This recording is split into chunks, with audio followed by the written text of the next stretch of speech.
Hello, my YouTube family. Manipuri homemaker channel na mayambu taram na okchari. Mayam ngasidi yamna healthy oiba akhoi sprouts ki salad semjarake ko. Akhoi lunch ka bucha gira, dinner ka bucha gira, breakfast da oina bucha gira to kimati healthy oiba akhoi yamna high protein oiba kaino ni ko. Akhoi hawai mukto adu tu na maton thon bane to sumaina.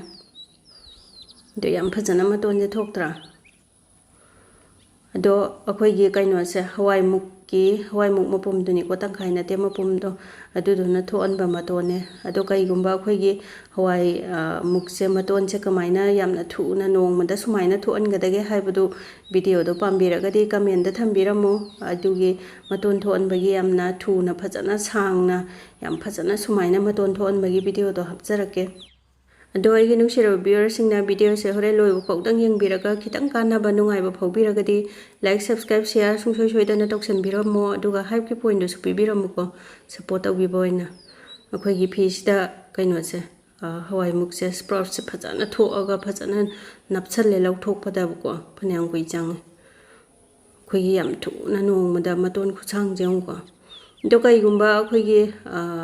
hingai manam nammi ko sumaina akhoi gi maton thokpaga dum semaga chapase hingai manam nambado aidi yam haine adu ga yumba haine dragadi haipetang steam dok thokpiu adu go sembiu do machal khara lejare thabi se hana soidoge aduna sprout ke akhoi gi salad semba sidadi yari bam khai kupna soibana phai ko kupna soibana nungai bane chabada su haubane adu thabi se am nawe adu tuna maku gam ta khoktrabane aduna sumaina kupna khara soidoge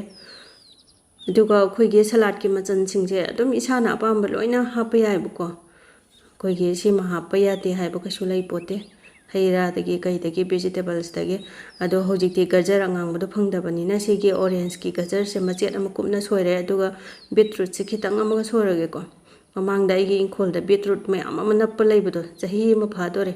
mamang ge November December da thaba beetroot to ne aduga masak ti am thijale khui boi kai boi taw aduga telau se khitang amaga soirage ko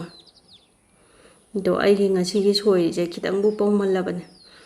yari ga kumna soibana phai ko adugi khamen simba khitang amaga soijalage aduga moro atekpa ahum ka hapage ko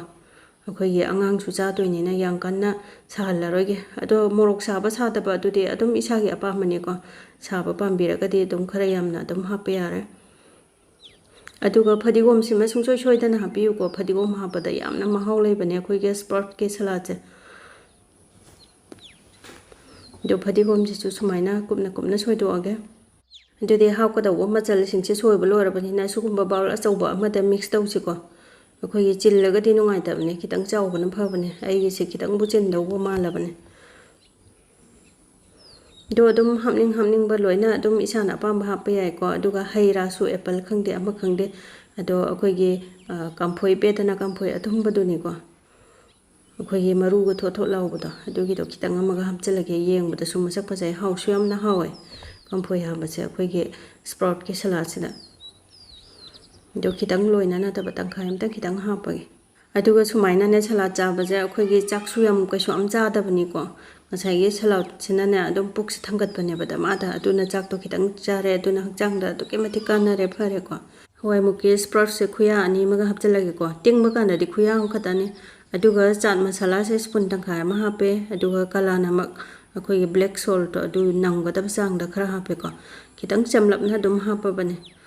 aduga kai gum akhoi gi masala se pambi draga di akhoi gi champra do mahi kitang sumba yai ko aduna chintak tawraga dum mahau do dum hau bane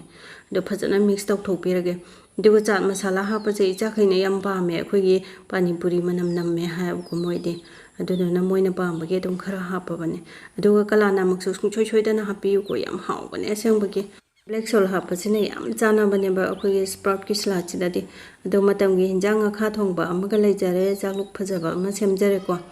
do ngasi di video se matang chida loisan jare ge bye bye